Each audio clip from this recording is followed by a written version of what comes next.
معزز حاضرین جمعہ، عزیز بھائیوں، دوستوں، بزرگوں اور ممتا سے لبریز ماں اور بہنوں، تمام قسم کی تعریف، کبریائی، بڑائی، پاکی و بزرگی، حمد و ثنا اس رب العالمین کے لیے جنہیں ہمیں اور آپ کو انسان بنایا۔ انسان بنانے کے بعد ہماری کامیابی و کامرانی کہ اللہ تبارک و تعالیٰ بے شمار انبیاء و رسول اس سرزمین کے اندر مبعوث فرمائے،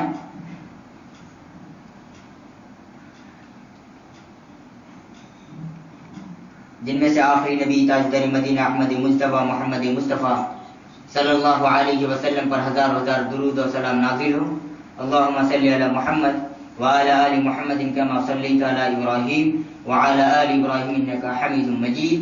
اللہم بارک علی محمد وعلی آل محمد کما بارکت علی ابراہیم وعلی آل ابراہیم انکا حمید مجید۔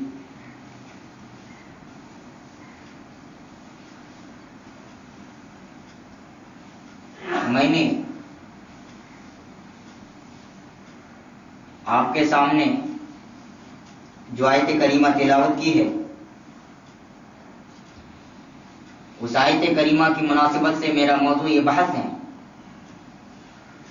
گفتگو کا محور ہے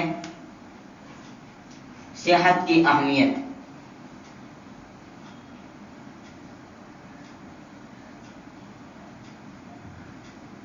اس موضوع پر میں صرف 5 نکات پہ بات کروں گا۔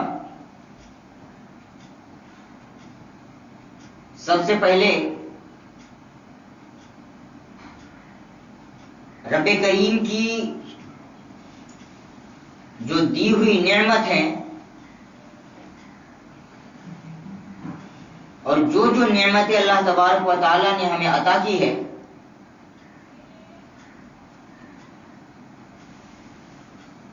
وہ ساری نعمتیں میں آپ کو یاد دلاؤں۔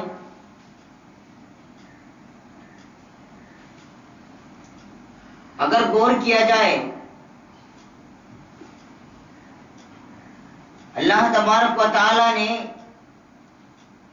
ہمیں اتنی نعمتیں دی ہے، اتنی نعمتیں دی ہے، جس نعمت کو اگر ہم شمار کرنا چاہیں یا گننا چاہیں تو نہیں گن سکتے ہیں۔ جیسے کہ رب کریم نے فرمایا وَإِن تَعُدُّوا نِعْمَةَ اللَّهِ لَا تُحْصُوهَا، اگر تم رب کریم کی نعمتوں کو شمار کرنا چاہو، گننا چاہو تو نہیں گن سکتے، تمہارے بس کی بات ہے ہی۔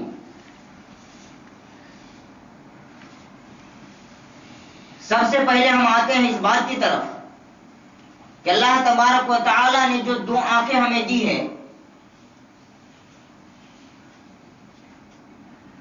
یہ کوئی چھوٹی نعمت نہیں ہے۔ اگر آپ یہ تصور کر سکتے ہیں یا سوچیں آپ، یا آپ کے دل و دماغ میں یہ بات اگر آئے کہ یہ چھوٹی نعمت ہے، تو ذرا آپ ان سے پوچھیں جن کو اللہ تبارک و تعالیٰ نے نابینا بنایا۔ یہ ایسی نعمت ہے، یہ 2 آنکھیں ایسی نعمت ہے جس آنکھوں کے ذریعے سے ہم حق اور باطل کو سمجھ سکتے ہیں۔ یہ وہ آنکھیں ہیں جس سے ہمیں جائز اور ناجائز چیز ہم دیکھ سکتے ہیں۔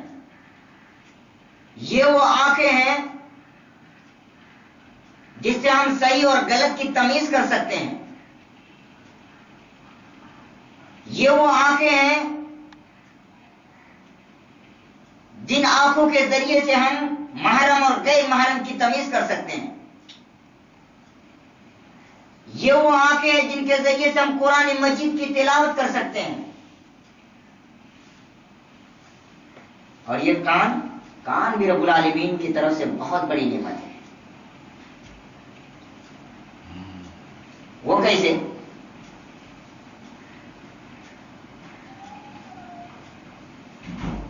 کان کی سماعت کو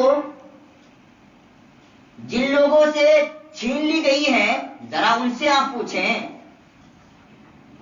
کہ کان کتنی بڑی نعمت ہے۔ ان سے آپ پوچھیں تو پتا چلے گا کہ کان کی یہ جو سماعت ہے، یہ سننے کی قوت جو اللہ تبارک و تعالیٰ نے دی ہے، یہ کتنی بڑی نعمت ہے۔ پھر آئیے ہاتھ کی طرف۔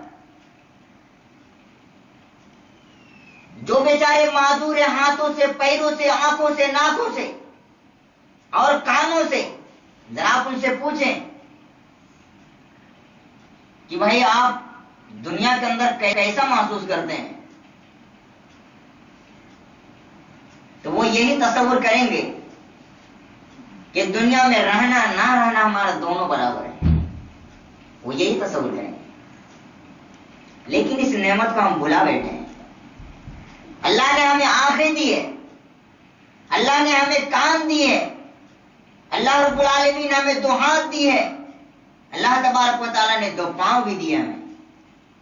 اتنی ساری نعمتیں اللہ تبارک و تعالیٰ نے دی ہے، لیکن اس نعمت کے بالمقابل رب العالمین کا شکریہ ہم کچھ بھی ادا نہیں کرتے۔ اسی لیے اللہ نے فرمایا قلیلا ما تشکرون، اتنی ساری نعمتیں تمہیں ایک ایک کر کے دے دی گئی، پھر بھی تم بہت کم شکریہ ادا کرتے ہو، اللہ کا شکر بہت کم ادا کرتے ہو۔ ویسے اگر غور کیا جائے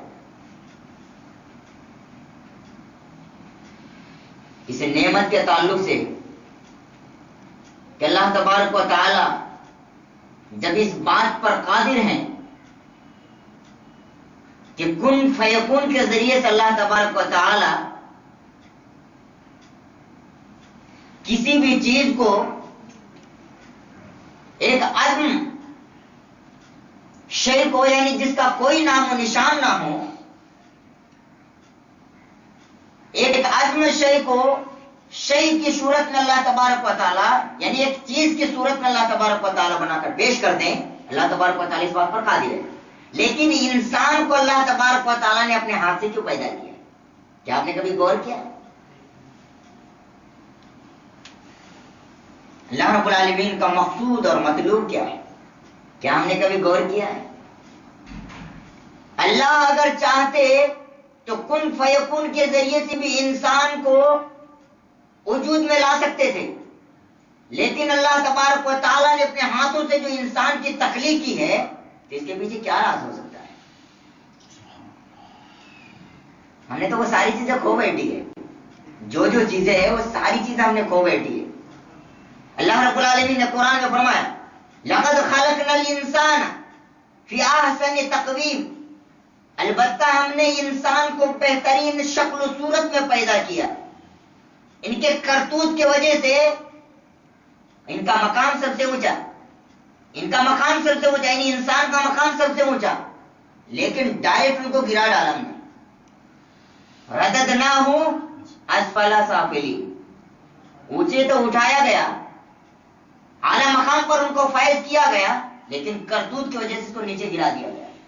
یاد رکھیے یہ ساری جو نعمتیں دی گئی ہے ہمیں، یہ ساری نعمتیں ایک ایک کر کے اللہ تبارک و تعالیٰ نے دی ہیں۔ یاد رکھیے اگر ان نعمتوں کے بالمقابل رب العالمین کا ہم شکریہ ادا نہیں کرتے تو کل قیامت کے دن ہماری گرفت ہوگی اور ہم حساب تک نہیں دے پائیں گے۔ اور یہ جو صحت ہے، یہ صحت، تندرستی، جوانی،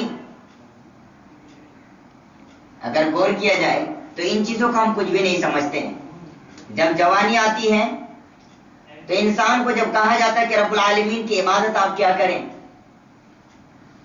آپ خالی ہیں، بالکل فارغ ہیں، آپ کے پاس وقت ہیں، آپ زیادہ سے زیادہ اللہ تبارک و تعالی کی عبادت کیا کریں۔ جوانی، جب انسان جوانی کی حالت میں ہوتے ہیں تو اس کیفیت میں اللہ تبارک و تعالیٰ کی اگر وہ عبادت کرتا ہے یا اللہ کے راستے میں صدقہ و خیرات کرتا ہے تو اللہ تبارک و تعالیٰ ان کو بہت اجر و ثواب سے نوازتا ہے۔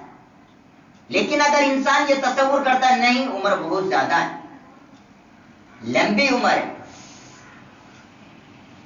ان سے پوچھئے ذرا صحت کے بارے میں، جن کی عمر 60 سال کو پہنچ چکی ہے، بھائی وہ بھی چاہتے ہیں لیت الشباب یعود، انسان چاہتا ہے جب بڑھاپے کی عمر کو پہنچ جاتا تو بولے کہ شاید جوانی لوٹ آتی، کاش کے جوانی لوٹ آتی۔ انسان یہ تصور کرتا ہے، نہیں تو آپ پوچھیں ان سے، جو انسان جوان ہوتے ہیں ان کو تو اس چیز کی کوئی اہمیت نہیں معلوم ہوتی ہے کہ صحت کی کیا اہمیت ہوتی ہے، لیکن جب وہ بڑھاپے کی عمر کو پہنچ جاتے ہیں تو ان چیزوں کی قدر و منزلت ان کو برابر سمجھ میں آتی ہے. ایک حدیث سے میں بات کو آگے بڑھاتا ہوں. وعن ابن عباس رضی اللہ تعالی عنہما قال قال النبي صلی اللہ علیہ وسلم نعمتان مغبون فیہما کثیر من الناس الصحۃ والفراغ. رواه البخاری فی کتاب الرقاق. امام البخاری رحمۃ اللہ علیہ اس روایت کو اپنی کتاب صحیح البخاری کتاب الرقاق کے چیپٹر میں لیا ہے.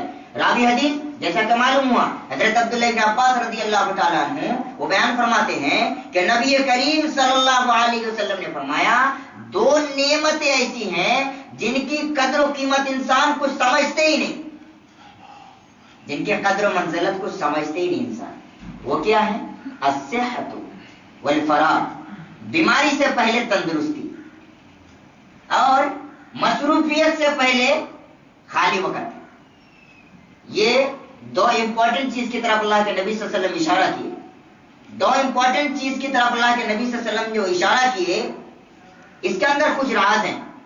الصحۃ والفراغ, بیماری سے پہلے انسان تندرستی کی حالت میں جس طور پر رب کریم کی عبادت کر لیا جائے گا بیماری کی حالت میں کر ہی نہیں پائے گا. 60 سال کی عمر کو جب انسان پہنچ جاتا ہے تو طرح طرح کی بیماریوں کو چاروں طرف سے گھیر لیتی ہے.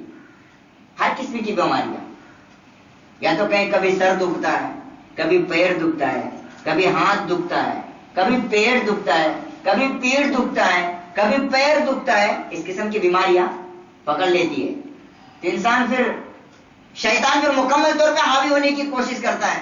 بولے ارے بھائی تمہارا سر دکھ رہا ہے, کیوں نماز میں تم جا رہے ہو, اور نماز میں جا بھی رہے ہو تو کم سے کم فرض پڑھ کے نکل جاؤ, یا تو مختصر انداز میں نماز پڑھو اور نکل جاؤ. ہر طرح سے انسان گھیر لیے جاتے ہیں. لیکن اگر اس صحت, بیماری سے پہلے تندرستی کی اہمیت کو اگر وہ سمجھتا ہے اور سمجھ کر رب کریم کی عبادت میں اپنی جوانی کو بتاتا ہے تو یاد رکھیں یہ چیز ان کے لیے نجات کا ذریعہ بن سکتی ہے. لیکن اگر ان چیزوں کو ہم نے اسے پامال کر دیا تو ہو سکتا ہو کہ یہی چیز ہمارے لیے جہنم میں لے جانے کا باعث بن سکتی ہے. اس لیے ہمیں کوشش اس بات کی کرنی ہے کہ بڑھاپے جن کی عمر یعنی 60 سال عمر جن کی پہنچ چکی ہے وہ انسان تو رب کریم کے یہاں پہ کوئی معذرت پیش ہی نہیں کر سکتا, کوئی عذر پیش ہی نہیں کر سکتا کہ بھائی اللہ رب العالمین ہمارے پاس وقت نہیں تھا, ہم نے قرآن کو نہیں پڑھا, قرآن پڑھنے کا وقت نہیں تھا ہمارے پاس, صحیح چیز حاصل کرنے کا وقت ہمارے پاس نہیں تھا. اس چیز کو بھی میں ایک حدیث سے ثابت کر دوں آپ کو.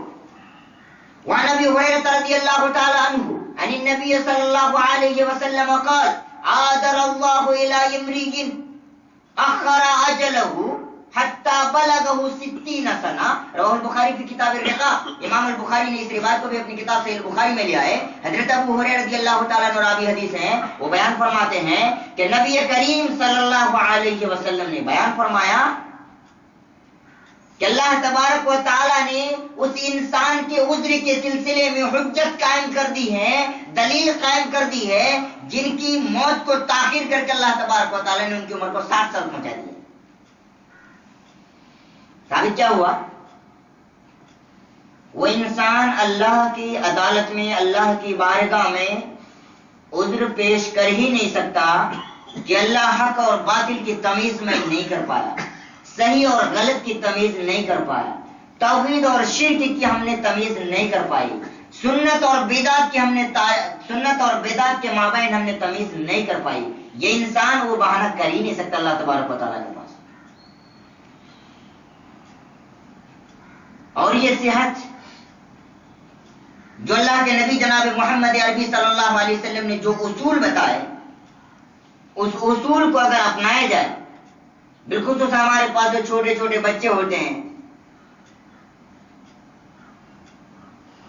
تو ان کی تعلیم و تربیت اور صحیح طور پہ ان کو کھانا جب تک کہ نہ کھلایا جائے تب تک وہ انسان صحیح نہیں رہ سکتا, یا وہ بچہ تندرست نہیں رہ سکتا. تندرست رکھنے کے لیے ہمیں شرعی اصول کو اپنانا پڑے گا. ایسا بھی ہوتا ہے کبھی کبھی کہ انسان بیماریوں کے بہت سارے اسباب خود اپنا لیتا ہے، بہت سارے اسباب خود اپنا لیتا ہے. جیسے کہ حضرت ابراہیم علیہ السلام نے خود فرمایا، اللہ تبارک و تعالیٰ فرماتا ہے فَإِنَّهُمْ عَدُوٌّ لِّي، یہ سب ہمارے دشمن ہیں، یہ جتنے لوگ ہیں سب میرے دشمن ہیں. حضرت ابراہیم علیہ السلام اپنی قوم کی طرف اشارہ کرتے ہوئے فرماتے ہیں یہ میرے دشمن ہیں، یہ سارے لوگ جتنے ہیں میرے دشمن ہیں. ان کے بعد اللہ تبارک و تعالیٰ کا تعارف اس انداز میں کر رہے ہیں، الذی خلقنی فہو یہدین، میرا اللہ تو وہ ہے جس نے مجھے پیدا کیا، پیدا اس کے بعد مجھے ہدایت بھی دیتا ہے. آگے اور اللہ تبارک و تعالیٰ یعنی میرا رب اور میرا پروردگار عالم تو وہ ہے جو مجھے کھانا کھلاتا ہے اور پانی بھی پلاتا ہے. وَإِذَا مَرِضْتُ، اور جب میں بیمار پڑتا ہوں تو وہی مجھے شفا دیتا ہے. اب اس سینٹنس پہ اگر غور کریں گے، آپ ان آیت کریمہ پہ اگر غور کریں گے تو ایک عجیب چیز سامنے آئیں گی. لازم سے متعدی کی طرف ڈائریکٹ اس راستے سے جانا اور اس راستے کو چھوڑ کر دوسرا راستہ اختیار کر لینا، یہ کس بات کی طرف مشیر ہے ہم اور آپ خود بخوبی سمجھ سکتے ہیں. فرمائے الذی خلقنی فہو یہدین، اللہ تو وہ ہے جس نے مجھے پیدا کیا پھر مجھے ہدایت دیتا ہے، اور اللہ تو وہ ہے جو مجھے کھانا کھلاتا اور پانی پلاتا ہے. وَإِذَا مَرِضْتُ، اور جب میں بیمار پڑتا ہوں تو وہ مجھے شفا دیتا ہے. بلکہ ایسا بولنا چاہیے تھا وہ اللہ ہے جو مجھے بیمار کرتا ہے اور مجھے شفا دیتا ہے. لیکن ایسا حضرت ابراہیم علیہ السلام نے نہیں کہا. کہنے کا مطلب کیا ہے کہ بیماریوں کی اسباب انسان خود اپناتا ہے، اس کو اللہ تبارک و تعالیٰ کی طرف منسوب کرنا غلط ہوگا. اس وجہ سے ایک حدیث سے میں یہ بات آپ کو ثابت کر دوں کہ اللہ کے نبی جناب محمد عربی صلی اللہ علیہ وسلم نے یہ فرمایا کہ انسان بہت ساری بیماریوں کے اسباب کو خود اپناتا ہے. وعن المقدام ابن معدی کربہ الکندی رضی اللہ تعالیٰ عنہ قال سمعت رسول اللہ صلی اللہ علیہ وسلم ما ملأ ابن آدم وعاء شرا من بطن حسب ابن آدم اکلات یکمنا صلبہ فإن كان لا محالہ فثلث طعام وثلث شراب وثلث لنفس. رواه احمد فی مسند بسند صحیح. امام احمد بن حنبل رحمۃ اللہ علیہ اپنی کتاب مسند احمد کے اندر اس حدیث کو لیا ہے صحیح سند کے ساتھ. حضرت مقدام ابن معدی کرب الکندی رضی اللہ تعالیٰ عنہ فرماتے ہیں کہ میں نبی کریم صلی اللہ علیہ وسلم کو بیان فرماتے سنا. آپ فرما رہے تھے کہ انسان سب سے یعنی سارے برتنوں میں سے سب سے برا برتن جو بھرتا ہے وہ پیٹ ہے. سب سے برا برتن پیٹ ہے انسان کا. انسان کے لیے بس اتنا ہی کافی ہے کہ وہ چند لقمے کھا لے. لیکن اگر ایسی بات نہ ہو کہ بھائی زیادہ ہو جائیں، اگر زیادہ ہو جائیں تو اس کیفیت میں ہم کیا کریں؟ تو فرمایا گیا 1/3 کھانا کھائے، 1/3 پانی پیے اور 1/3 سانس لینے کے لیے چھوڑ دے. اگر یہ چیز اپناتا ہے انسان، اکثر ایسا ہوتا ہے بچے کو ہم کھلائے جا رہے لیکن ان چیزوں کے بارے میں ہمیں احساس تک نہیں ہوتا. اور یہی چیز گھر پہ بیماری لانے کا باعث بنتی ہے. اللہ کے نبی جناب محمد عربی صلی اللہ علیہ وسلم نے فرمایا ان چیزوں کا اگر خیال نہ کیا جائے، اس وجہ سے اطباء نے کہا ہے المیدۃ بیت الدائی، یعنی جسم کے اندر جو سب سے اصل ہے وہ میدا ہے.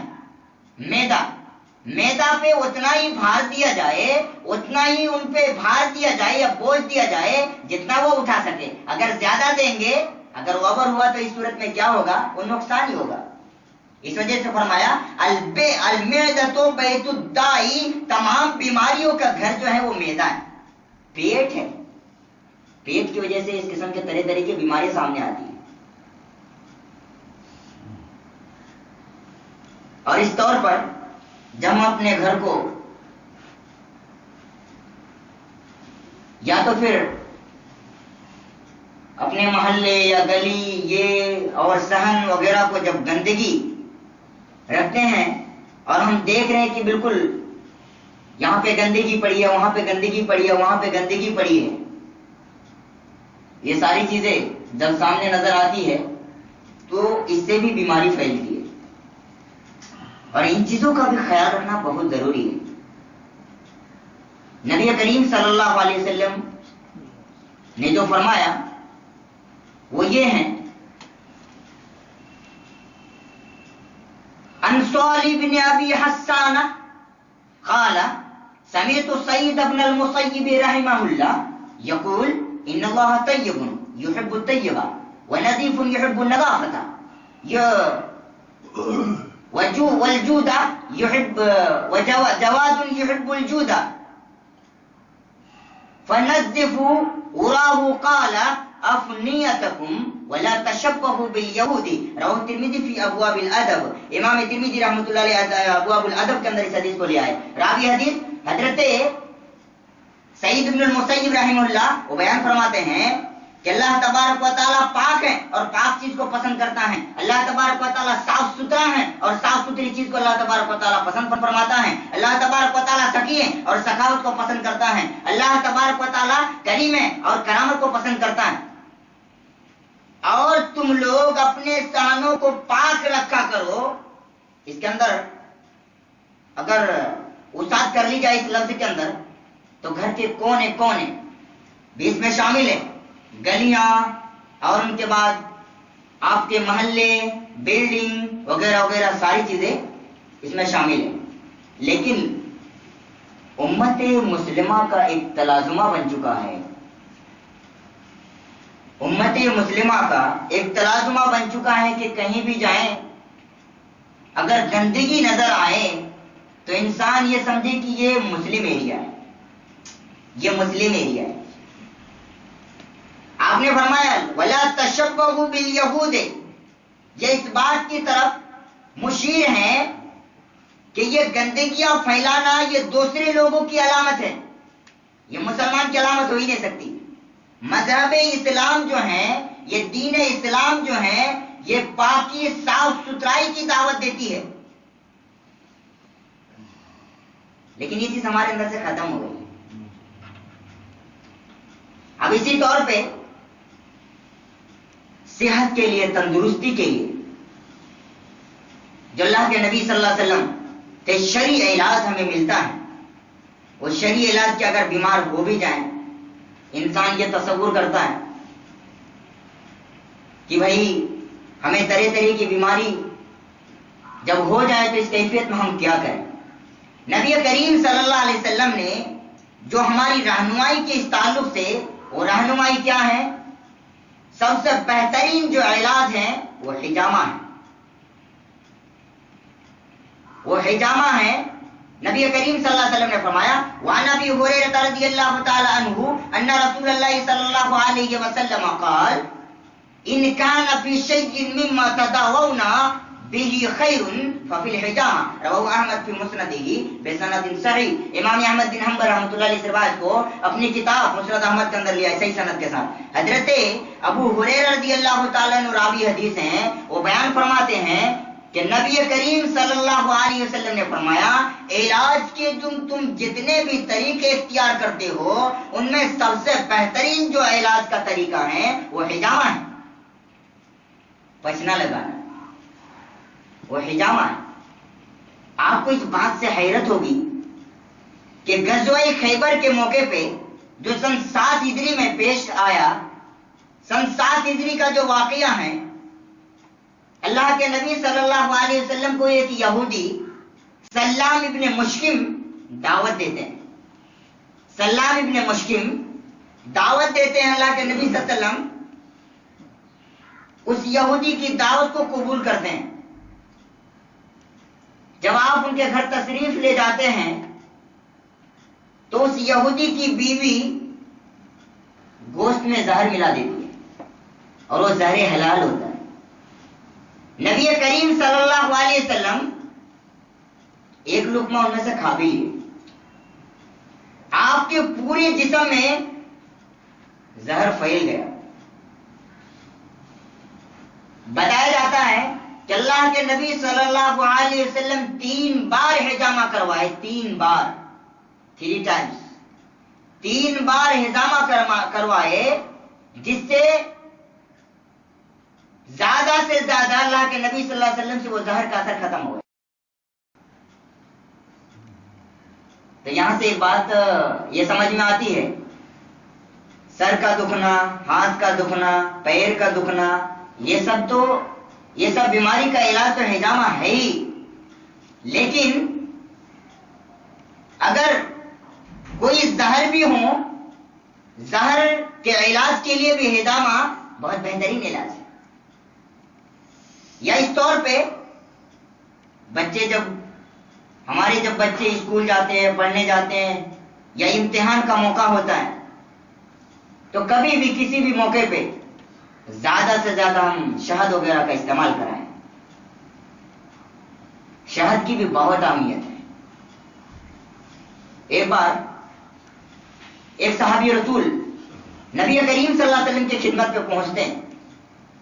روایت کا الفاظ یوں ہے: وعن ابی سعید اتى النبي صلی اللہ علیہ وسلم رجلا قال یا رسول اللہ صلی اللہ علیہ وسلم اخی یشتکی بدنہ فقال اسقه عسلا ثم اتاه الثانیہ فقال اسقه عسلا ثم اتاه الثالثہ فقال اسقه عسلا ثم اتاه فقال قد فعلت قال صدق اللہ كذب بدن اخیک اسقه عسلا فسقاه فبرا. رواه البخاری فی کتاب الطب. امام بخاری رحمۃ اللہ علیہ اس بات کو اپنی کتاب صحیح البخاری کتاب الطب میں لے آئے. راوی حدیث حضرت ابو سعید الخدری رضی اللہ تعالیٰ عنہ وہ بیان فرماتے ہیں کہ ایک شخص نبی کریم صلی اللہ علیہ وسلم کی خدمت پہ پہنچتے ہیں اور اللہ کے نبی صلی اللہ علیہ وسلم سے سوال کرتے ہیں کہ اللہ کے نبی صلی اللہ علیہ وسلم میرے بھائی کا پیٹ حرکت کر رہا ہے. تو اللہ کے نبی صلی اللہ علیہ وسلم فرما رہے ہیں جاؤ انہیں شہد پلاؤ. شہد پلائے گیا. پھر بھاگے آئے، بولے اللہ کے نبی صلی اللہ علیہ وسلم کچھ بھی نہیں ہوا، ٹھیک ہوا ہی نہیں. بولے جا دوسری بار پلا. دوسری بار پھر بھاگے آئے. تیسری بار بولے کہ اللہ کے نبی صلی اللہ علیہ وسلم کچھ بھی فرق نہیں پڑا. بولے اور پھر پلاؤ. پھر چوتھی بار آئے. چوتھی بار آگے فرماتے ہو کہ اللہ کے نبی صلی اللہ علیہ وسلم میں کر چکا، ابھی کچھ بھی نہیں ہو رہا ہے، کچھ اثر پڑا ہی نہیں، اب کیا کریں گے؟ تو پھر اللہ کے نبی صلی اللہ علیہ وسلم فرما رہے ہیں کہ اللہ تبارک و تعالیٰ نے سچ کہا ہے تمہارے بھائی کا پیٹ جھوٹا ہے. تمہارے بھائی کا پیٹ جھوٹا ہے، پھر اس کو پلاؤ. پلایا گیا تو ٹھیک ہو گیا. دراصل یہ اس بات کی طرف مشیر ہیں جو اللہ تبارک و تعالیٰ نے سورۃ النحل میں بات واضح کی ہے. وَأَوْحَىٰ رَبُّكَ إِلَى النَّحْلِ مِنَ الْجِبَالِ بُيُوتًا وَمِنَ الشَّجَرِ وَمِمَّا يَعْرِشُونَ. اللہ تبارک و تعالیٰ نے اس بات کی طرف اشارہ کیا ہے کہ اللہ تبارک و تعالیٰ نے شہد کی مکھی کے دل میں یہ بات ڈال دی ہے کہ تم پہاڑوں میں اور درختوں میں اور چھپروں میں اپنا گھر بناؤ. ثم کلی من کل الثمرات، پھر مختلف پھلوں میں سے میوے میں سے تم کھاؤ اور رب العالمین کے سرزمین میں آسانی سے چلتی پھرتی رہو. اور ان کے پیٹ سے جو شراب نکلتے ہیں تو اس میں اس کی شکل جو ہوتی ہے بہت مختلف ہوتی ہے، لیکن وہ لوگوں کے لیے اس میں شفا ہوتی ہے. ان فی ذلک لآیۃ لقوم یتفکرون. یقیناً اس میں عبرت ہے، نصیحت ہے ان لوگوں کے لیے جو تدبر سے کام لے، تفکر سے کام لے، غور و فکر سے کام لے. اسی طور پر نبی کریم صلی اللہ علیہ وسلم نے جو ہماری رہنمائی کی ہے، جو قرآن میں زیتون کا تذکرہ ملتا ہے، زیتون کی بھی بڑی اہمیت ہے. زیتون کا بھی کثرت سے ہم استعمال کریں.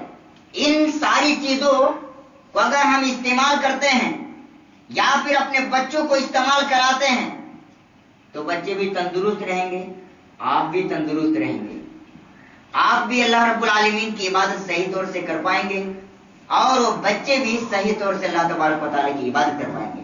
لیکن یاد رکھیں، ان کا تعلق تو دنیا سے ہے، لیکن اگر یہ صرف ہم یہاں تک ہی محدود رکھیں کہ ہمیں دنیاوی زندگی ہی بسر کرنی ہے، آخرت میں اس سے ہمیں کوئی لینا دینا نہیں، تو یاد رکھیے یہ سب کر کے کچھ بھی فائدہ نہیں۔ کہنے کا مطلب یہ ہے کہ یہ ساری چیزیں استعمال کر کے آپ اللہ تبارک و تعالیٰ کی عبادت صحیح طور سے کر پائیں، نماز کے اندر خشوع پایا جائیں، اللہ رب العالمین کی ایک ایک مطالبوں کو صحیح طور پہ کما حق کو ادا کر پائیں۔ ایسا نہیں، اس وجہ سے ہماری جو پیدائشی ہوئی ہے، ہمیں جو اللہ رب العالمین نے جو پیدا کیا ہے، صرف اسی مقصد کے لیے، امتحان کے لیے، امتحان کے لیے۔ دنیا صرف امتحان کا ہے۔ وَمَا الْحَيَاةُ الدُّنْيَا إِلَّا مَتَاعُ الْغُرُورِ، دنیا ایک دھوکے کا سامان ہے۔ ہمیشگی کی جو زندگی ہے وہ آخرت کی زندگی ہے۔ ان چیزوں کو اگر ہم پامال کر دیتے ہیں تو یاد رکھیے ہمیں رسوائی کا سامنا کرنا پڑے گا۔ اور بالخصوص بیماری کے تعلق سے اگر دیکھا جائے تو انسان نشے میں ڈوب جاتا ہے، نشہ کا استعمال کرتا ہے، پھر انسان یہ سوچتا ہے کہ طرح طرح کی بیماری میں ملوث ہو گیا۔ جیسے نشہ کے بارے میں نبی کریم صلی اللہ علیہ وسلم نے جو فرمائے، ان شہر بن حوشب قال سمعت ام سلمہ رضی اللہ تعالی عنہا تقول نہا رسول اللہ صلی اللہ علیہ وسلم ان کل مسکر و مفتر، رواہ احمد کی مسند بسند حسن۔ امام احمد بن حنبل رحمۃ اللہ علیہ اپنی کتاب مسند احمد کے اندر اس روایت کو لیا ہے۔ راوی حدیث حضرت ام سلمہ رضی اللہ تعالی عنہ وہ بیان فرماتی ہے کہ نبی کریم صلی اللہ علیہ وسلم نے ہر قسم کے مسکر اور مفتر سے منع فرمایا۔ مسکر کیا اور مفتر کیا ہے؟ مسکر کے تناظر میں آپ یہ سب کہہ سکتے ہیں شراب، حشیش، گانجا، اس قسم کی جتنی بھی چیزیں ہیں یہ مسکر میں شامل ہے۔ مفتر میں کیا ہے؟ تمباکو، بیڑی، سگریٹ، یا اس طور پہ جتنی بھی چیزیں پائی جاتی ہیں، ماوا اور اس قسم کے گٹکے، جتنی بھی چیزیں پائی جاتی ہے کہ انسان کو فطور میں مبتلا کر دے کہ اس کے بغیر انسان جی ہی نہ سکے۔ ہمیشہ وہ اس بات پر لگا رہے کہ کب ملے گا اور کب میں چین سے سوؤں گا اور کب مجھے چین ملے گا، انسان اس تصور میں رہے۔ تو یہ چیزیں، پہلی بات یہ ہے کہ یہ چیز اگر ہم استعمال کرتے ہیں تو نبی کریم صلی اللہ علیہ وسلم کی سنت کی مخالفت کر رہے ہیں، اللہ تبارک و تعالیٰ کے احکامات کی ہم پامال کر رہے ہیں۔ اگر یاد رکھے کتاب و سنت کی اگر ہم نے پامالی کی تو ہمیں رسوائی ہونی پڑے گی، اور اللہ تبارک و تعالیٰ ہمیں اس جہنم کے گڑھے میں گرا ڈالے گا۔ لیکن یاد رکھیں ان چیزوں کو اگر ہم چھوڑ دیتے ہیں اور اللہ تبارک و تعالیٰ کی عبادت کی طرف آتے ہیں تو اللہ تبارک و تعالیٰ یہی چیز ہمارے لیے نجات کا ذریعہ بنا سکتی ہے۔ لیکن ہم نے ان چیزوں کو کھو بیٹھا ہے، ان چیزوں کی طرف ہم غور تک نہیں کرتے۔ اور یاد رکھیں امتحان میں پاس ہونا بہت لازمی ہے، اور یہ امتحان ہے، دنیا یہ امتحان ہے، طرح طرح کی آزمائش سے آپ دوچار ہوں گے، طرح طرح کے امتحانات ہوں گے۔ جیسے کہ اللہ کے نبی جناب محمد رسول اللہ صلی اللہ علیہ وسلم نے بیان فرمایا، ان اللہ یحب قوما ابتلاہم، اللہ تبارک و تعالیٰ جب کسی انسان کو اپنا محبوب بنانا چاہتا ہے، اپنا قریبی بنانا چاہتا ہے اور اس سے پسند کرتا ہے تو اللہ تبارک و تعالیٰ نے آزمائشوں سے دوچار کرتا ہے۔ اگر وہ صبر کر لیے گئے، امتحان میں پاس ہو گئے تو انسان پھر کامیاب ہے۔ تو یہ چند باتیں تھی صحت کے تعلق سے۔ اللہ تبارک و تعالیٰ سے ہم دعا کرتے ہیں کہ اللہ تبارک و تعالیٰ ہمیں کا جو بھی بیمار اللہ العالمین نے شفائے کلی عاجلہ عطا فرمائے۔ اللہ العالمین جو یہاں پہ نہیں پہنچے، اللہ العالمین ہمارے مسلم مومن جتنے بھی مائیں اور بہنیں جتنے لوگ ہیں اللہ العالمین وہ کسی قسم کے بیماری میں ملوث ہیں، اللہ العالمین تو شفائے کلی عاجلہ انہیں بھی عطا فرما۔ اللہ رب العالمین ہمارے بچے اگر بیمار ہیں اللہ العالمین تو انہیں بھی شفائے کلی عاجلہ عطا فرما۔ اللہ العالمین اسلام کو تو عزت بخش، اللہ رب العالمین مسلمانوں کی تو نصرت فرما، مسلمانوں کی تو مدد فرما۔ اللہ العالمین جو بیچارے گئے گزرے ہیں، جو دین سے بالکل ان کی ناواقفیت ہیں، الہ العالمین تو اسے دین کی طرف لیا۔ اللہ رب العالمین سے ہم دعا کرتے ہیں الہ العالمین جب تک ہم اس دنیا کے اندر قائم رہے کتاب و سنت کے مطابق تو ہمیں زندگی بسر کرنے کی توفیق عطا فرما۔ الہ العالمین سے ہم دعا کرتے ہیں اے رب العالمین جب ہمارا خاتمہ ہو ایمان باللہ پر خاتمہ ہو۔ وآخر دعوانا الحمدللہ رب العالمین۔